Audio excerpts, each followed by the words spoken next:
फिर से आप सभी लोगों का एक बार स्वागत है फाइनेंस नो हाउ में।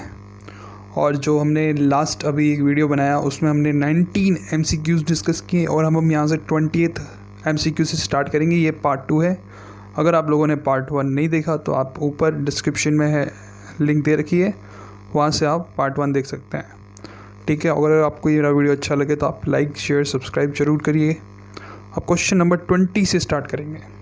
Which of the following transactions does not qualify as a supply under GST law? So, disposal of car without consideration and where the supplier has not claimed input tax credit on such car. So, हमारे GST में एक rule है कि अगर हम कोई assets को dispose करते हैं विदाउट कंसिडरेशन और उसके ऊपर ITC क्लेम नहीं करते तो वो सप्लाई के डेफिनेशन में नहीं आएगा। सो correct answer is A, that does not qualify the supply. बाकी स्टेटमेंट भी पढ़ लेंगे बट वो सप्लाई होंगे। ठीक है, जैसे principal make supply to his agent, this is also supply. When head office makes supply service to its own branch outside the state, तो ये भी एक सप्लाई है। When a person import service without consideration for the purpose of his business from his elder son living outside India, so ये भी एक supply है। ठीक है, without consideration to related party in the furtherance of business, तो वो भी एक सप्लाई है। अब जो क्वेश्चंस आएंगे 21 से 35, ये सारे कस्टम के क्वेश्चन हैं, बहुत ही ईजी क्वेश्चन है, आपको दिक्कत नहीं आएगी कोई भी क्वेश्चन करने में। So read the following and choose the correct option. So ये अमेंडमेंट्स है। अभी नॉटिकल स्माइल जो है, जो टेरिटोरियल वाटर ऑफ इंडिया है, उसको अमेंडमेंट किया है गवर्नमेंट ने। तो जो टेरिटोरियल वाटर होता है वो होता है Indian custom water extend up to exclusive economic zone of India, और Indian custom water include territorial water extended up to 200 nautical miles. ठीक है, जो थर्ड और फोर्थ स्टेटमेंट है वो करेक्ट है, और फर्स्ट और सेकंड जो 12 नॉटिकल माइल्स 24 नॉटिकल माइल्स है वो अभी सही नहीं है। तो करेक्ट आंसर है बी, जो थर्ड और फोर्थ स्टेटमेंट है वो करेक्ट है। Question number 21। Question number 22, the taxable event under the custom act 1962 is. So taxable event कब होता है? जब import of goods into India and export of goods from India. तो करेक्ट आंसर इज ए, जब हम इंपोर्ट करेंगे वो इंडिया में होगा और export of goods from India, तो वही हमारा टैक्सेबल इवेंट होगा कस्टम एक्ट के हिसाब से। ठीक है, क्वेश्चन नंबर 23। सो 22 का answer A. 23, what is the relevant date for determination of the rate of duty in case of warehouse goods before the clearing for home consumption. Suppose कहीं से हमने goods import किया, उसको हम ware house में ले गए, ware house में रखने के बाद हम उसको क्लियर फॉर होम कंजम्पशन कर रहे हैं, तो इस केस में जो date of determination of the rate of duty होगी वो होगी the date of presentation of ex bond bill of entry, that is bill of entry for home consumption. Correct answer is B. ठीक है, तो ये चीज़ आपको ध्यान रखनी है। Question number 24, which of the following is correct for destroyed goods under section 23 of the custom act 1962। So which of the following is correct in destroyed goods. जो डिस्ट्रॉयड गुड्स होता है उस केस में जो करेक्ट आंसर है वो होगा हमारा, हाँ, तो उसमें जो हमारा आंसर होगा वो होगा C, the provisions are also applicable even if goods are destroyed after warehousing. ठीक है, बाकी जो स्टेटमेंट है वो इनकरेक्ट है। Question number 25, which of the following cases importer can claim pilferage and choose not to pay duty under section 13 of the custom act. जब भी हम पिल्फर्ड गुड्स की बात करते हैं तो गुड्स जो होते हैं वो pilfered after unloading but before the order of home consumption given by the professor. इसी केस में आप importer can claim the pilfered and choose not to pay duty. अगर goods on the high seas में हुआ पिल्फर्ड और unloading से before हुआ या होम कंजम्पशन क्लियर करने के टाइम हुआ, उस टाइम में नहीं होगा, बट उस केस में होगा जब unloading after the unloading but before the home consumption by the proper officer. So जो थर्ड ऑप्शन है वही करेक्ट है। So correct answer is D, only third point is correct. Question number 26, in which of the following cases can importer claim abatement of duty under section 22 of the custom act. ठीक है, सो जो 26 question है उसके अंदर क्या रखा है कि कौन से केस के अंदर importer claim abatement of duty. So abatement of duty वो सिर्फ goods pilfered during the unloading नहीं, इस केस में नहीं होगा। गुड्स डैमेज बाय एक्सीडेंट, इसमें भी नहीं होगा।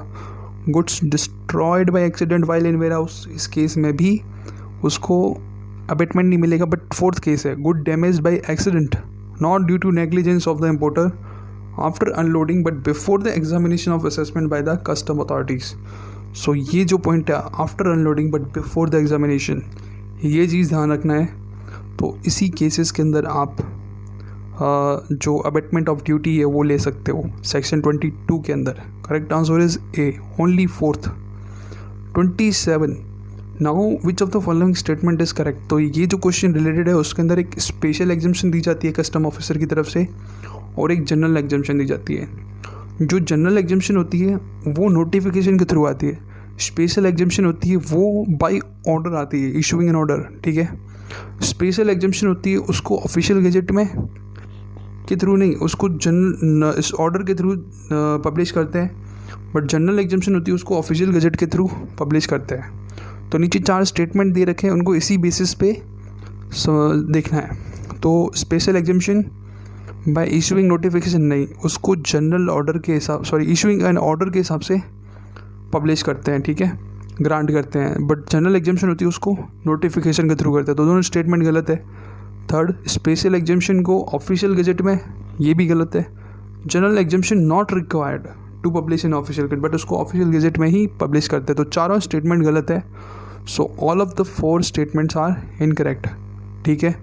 सो correct answer is B, none of the statement is correct. Question number 28, ABC limited है exported certain goods last year. Buyer has sent back those goods since the same were under warranty and required repair. Which of the following condition is to be satisfied by A Limited to avail the exemption of goods re-imported for repair and so अगर इस case में repair होती तो goods only for the purpose of repair के लिए आना चाहिए और time of importation executed a bond, ठीक है, ये भी होना चाहिए। और जो थर्ड है good must be re exported within 6 months और 1 year इज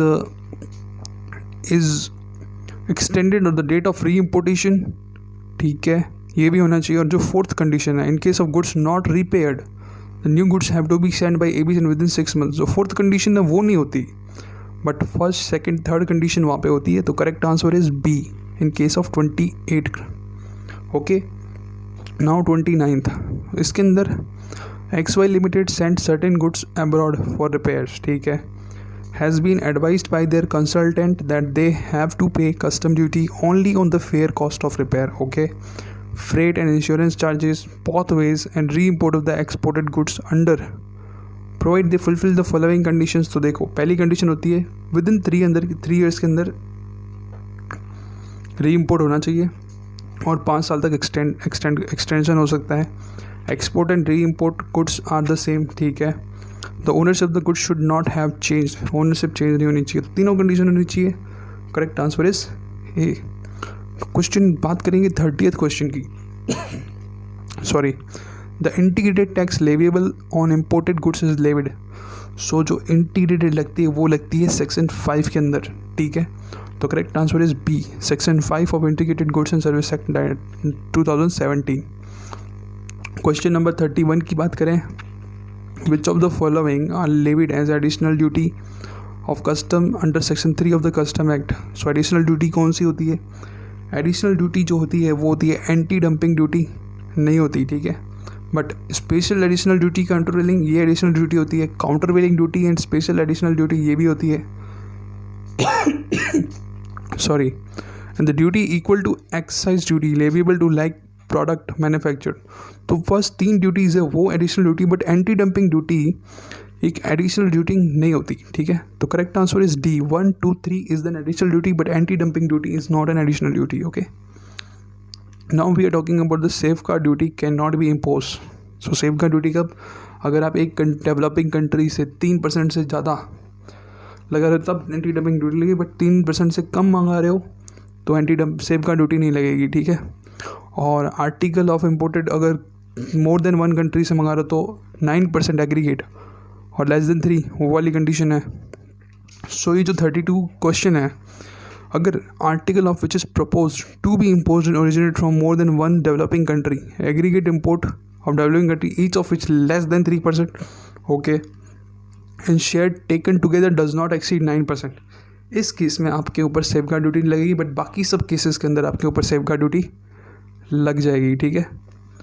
और question number 33, some banks in China are giving interest free loans, okay, in domestic manufacturing और manufacture of solar panel. This interest free loan would qualify as subsidy for leaving the countervailing duty under section 9 of the custom tariff act in India, import of such solar panel if. So जो 33 question है इसके अंदर interest free loan is given by public और government banks, ठीक है, ये एक correct answer है, तो करेक्ट आंसर इज ए।